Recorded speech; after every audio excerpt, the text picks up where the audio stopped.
for your holiness. Yes, that's what I'm saying, your holiness. I know it's difficult to even get, I know, maybe it's not. Maybe you're so advanced that that's not like hard to think about. But it's taken me a long time to just accept that that's really what's going on. And when I say that your holiness goes out from you, I'm really not talking about, any particular behavior. I'm certainly not talking about personality. I'm talking about that spirit that's in us. That is our holiness. That's our light. That's the love of God that comes forth from us when we let it. Now, so it's like, for me, it's a helpful picture to get. It's very difficult to be mean and upset and angry with people when you take the time to just see that light coming out from you to embrace them. And likewise then, it's so easy to get out of being angry and mean and upset and petty by just stopping for a moment and generating that vision of that love coming from us. And if you just try it a few times, you'll see that it actually does work. And I know there'll be other times when you'll say, to heck with that, this person deserves my ill temper. They don't deserve for me to extend that love to them. But then you can ask yourself, well, do I deserve it? Because what happens is when we get in that state of mind and extend it, then we feel better. And it really is catching. It really does. I mean, it's really amazing as we practice it how we can see that what we're giving out affects the people around us. It took me a long time to realize that when I get into a conflict with somebody, that generally speaking, I've contributed something to the conflict. I used to think that people were just nasty, that there was other people that were doing this to me, but then I started to see that I was cooperating with it. Sometimes that cooperation is just the expectation. Just expecting that that's the way it is. It's a mean world, a dog-eat-dog world. It's the way it is out there.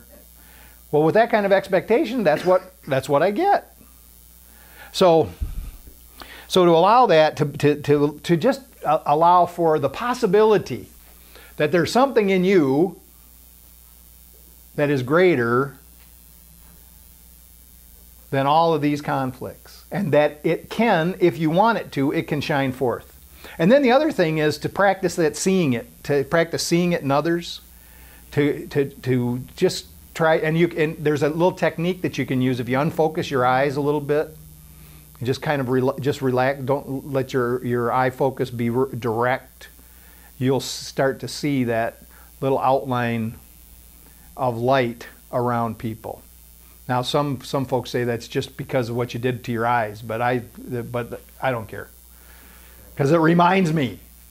It reminds me of the light, because okay, it can just be a symbol for me. I don't care if it's an optical illusion or not, because what I'm using it for is to remind me that that light is in others, and that if I do that, if I get relaxed like that, that I can see it. So this is what we were talking about today, is this idea of awakening. Awakening of the spirit. So this awakening of the spirit occurs from a process.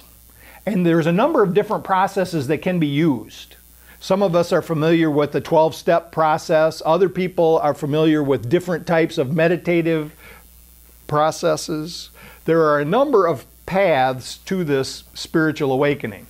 The important thing about it is that it is possible for all of us to have it, to actually wake up. And what the spiritual awakening is becoming aware of the fact that we are more than our bodies, that we are something greater and also connected in that greatness to all the rest of life, to all other people, to life in general. And it may not occur to us in those specific terms, but generally the symptoms, we'll call them that, of a spiritual awakening are that we are at peace and that we are calm, that we feel at home, and that there is no fear in us.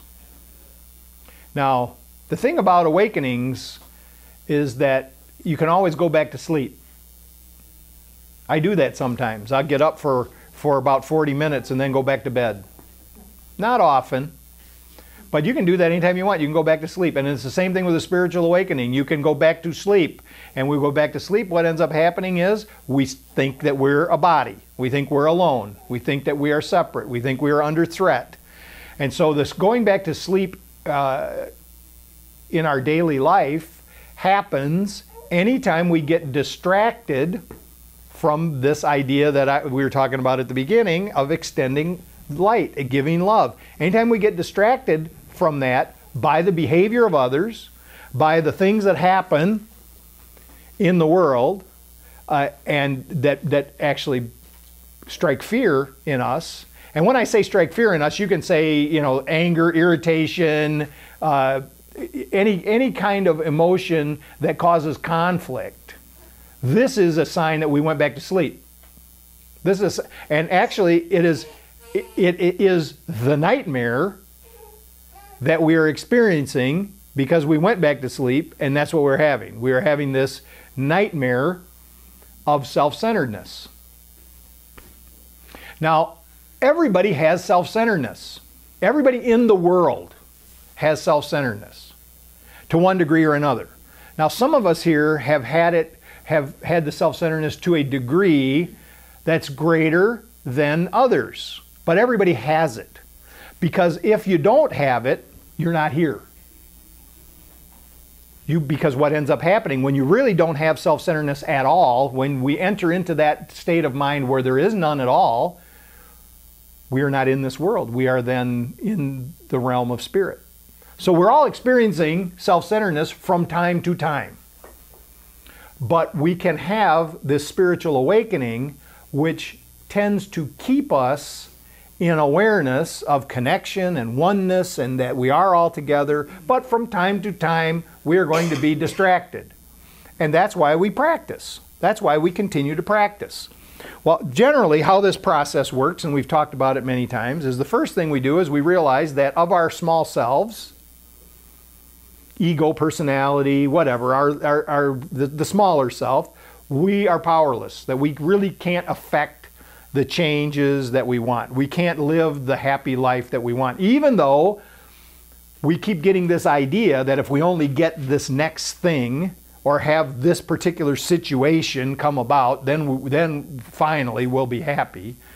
This is all, of course, we're deceiving ourselves, that when we get to the point where we say, you know, that's not where my happiness lies, I want a different way, and we surrender to the fact that we need something greater than that small self.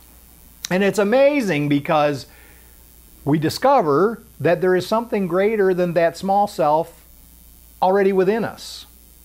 And it also exists in others around us.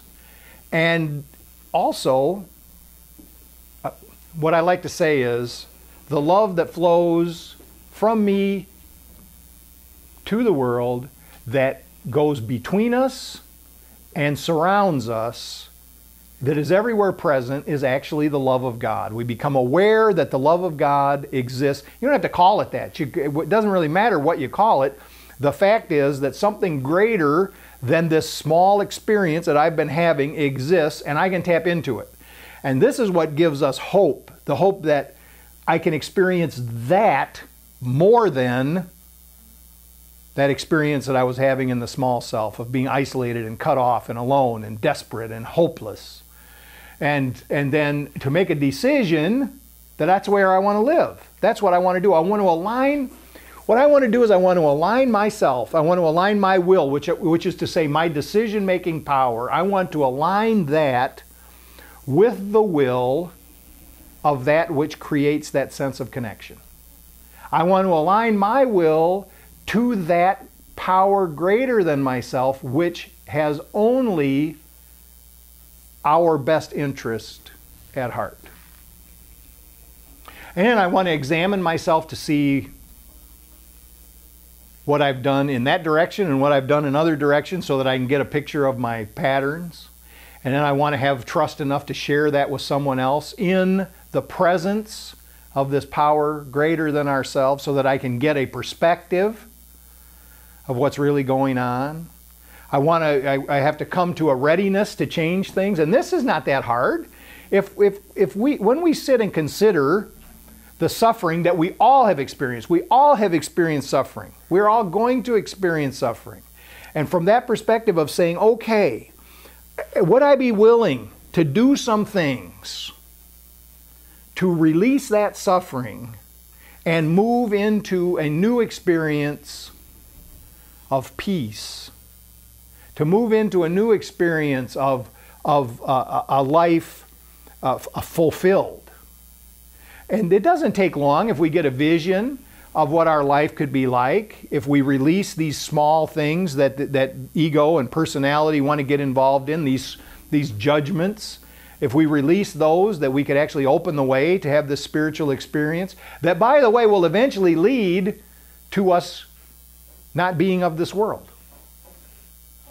And this is where we're going with this.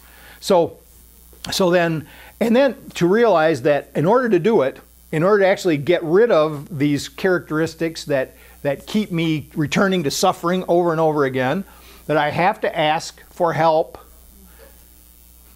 This is this humility, this ability to say, you know what, in this ego, in this self-centeredness, I really am powerless to live the life I want. I keep thinking that if only this one thing would happen, or this one person would come to me, or the circumstance would change, that then it would be okay. But the fact is that doing those things in ego that all rely on judgment and conditions, and that's never going to bring me happiness. So, and that by myself I can't get out of it. And so I ask for help in that humility from the God of my understanding. And I realized that the power actually did exist in me all along, in me and without me, but also that I just had to ask to open the way, and then all of a sudden I've got a choice. I don't have to react to life. I can begin to interact. And the most amazing thing happens is all of a sudden I realize that I have the strength to take responsibility for my own life. It's almost like, it seems like a contradiction in terms, but the fact of the matter is we are totally responsible for our own lives, but by ourselves we are powerless to affect change in our lives. And when I say by ourselves, I mean in that state of self-centeredness. But we are totally responsible for our lives because we're the ones that have to make the decision to ask for the help, to go in the direction of goodwill. So we are responsible for that. So when we take responsibility for our lives, we say, okay, these are the mistakes I've made in the past. I'm going to look at them in the face, admit to them. I don't want to be afraid. I'm going to admit to the mistakes I've made in the past, and then I'm going to take responsibility for them and move forward doing whatever is necessary to do to try to heal those things that occurred in the past. The reason is because I want to be free of the past. I mean, yes, it's nice too. It's actually nice to go to someone and tell them that you made a mistake and that you're taking responsibility for it and what can you do to make up for it. That's a nice thing. But the big deal is that it frees us from having to remember it over and over again. So we find out that we have this love within us that is also greater than our personality, that allows us to forgive our own mistakes and to forgive anyone who may have harmed us in any way whatsoever. And the reason I say may have harmed us is because in my mind, I make some stuff up. I think people have harmed me when they really haven't. I just took it wrong. I just took it personally when it didn't have anything to do with me. I do understand that some people harmed me and they knew very well that they were harming me. But there's many times where it was a misunderstanding on my part. And so I want to extend that so how I say it when I say it to myself is, through the love of God in me, I forgive all of our mistakes, All of our mistakes, because that's all it is. All these things, all of these hurts, all of these situations where we've been in conflict, all of the things that we did in our life that we regret, all the things that we think were done to us that we resent, they're just mistakes. They're just errors that can be corrected if we allow it. And this is so important, is if we allow the correction.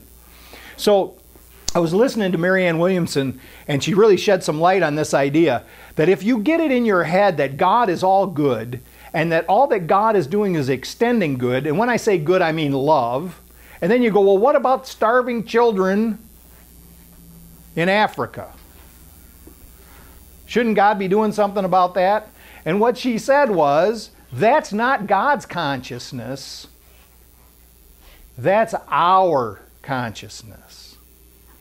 Because the fact of the matter is, if we put our minds to it, we have the resources in this world that we have made.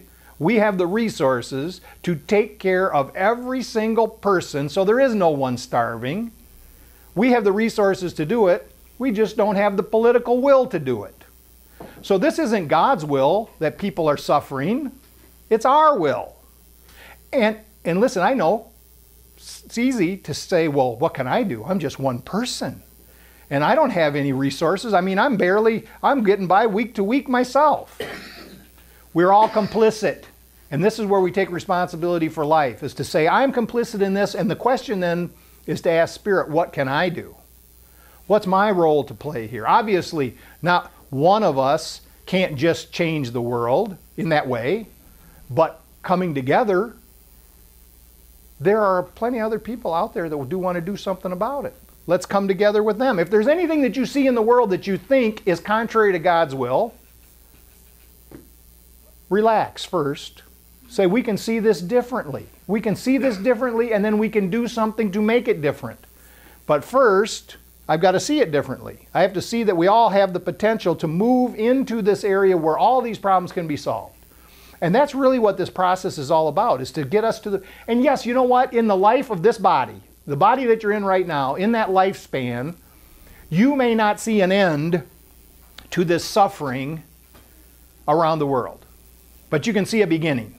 You can see a beginning of an end. When we put our minds together, when we put our hearts together. All right, that's my little preach in there for a moment. But it's not God's consciousness. This is what I want to say. We are maintaining the world in our own consciousness. So we can change our consciousness, and when we do that, we'll change the world.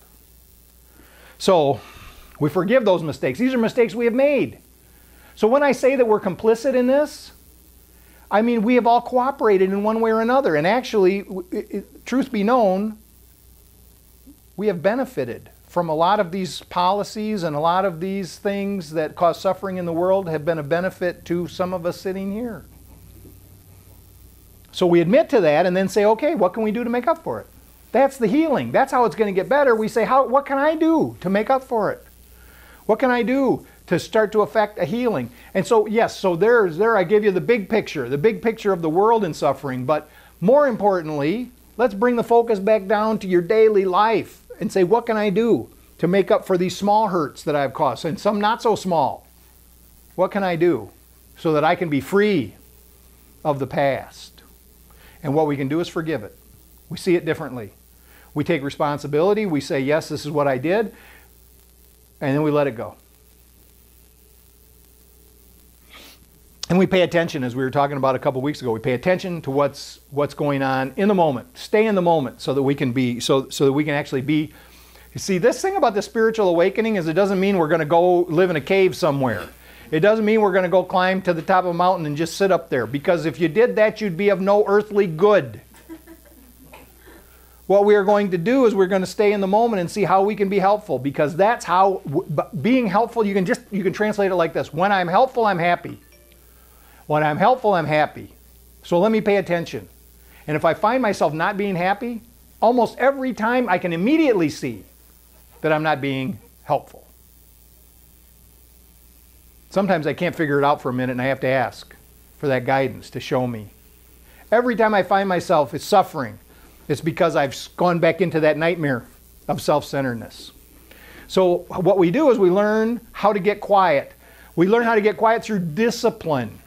through the discipline of sitting quietly.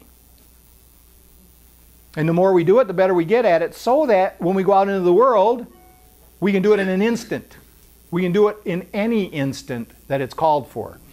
And this is, by the way, this instant that we get into when we get quiet is called the holy instant. This is what Course in Miracles calls it. It's the holy instant. And the holy instant is a moment when time seems to be suspended. When we are calm, at peace, feeling connected to everyone around us. And I'll tell you, there was many years in my life where I didn't have those kind of feelings, where I always felt like there was conflict going on. But with this practice, with this spiritual practice, we get to the point where we can experience those times more and more. And once experienced, then, we can always remember it. So in hard times, we can stop and say, you know what, I know it doesn't have to be this way because I had this other experience. This is why experience is so important. This is why the actual practice, not just talking about it, not just listening to me talk about it, but to actually do the things that cause the experience. So that then we can go back anytime we need to and experience that peace that is always present, always waiting for us. So Course in Miracles calls it the holy instant. I call it a perfect moment. A perfect moment. And this is another fallacy that's out there. People say to you, we're just human. We will never be perfect. Well, that's just not true. Because we can be perfect for a moment. And how we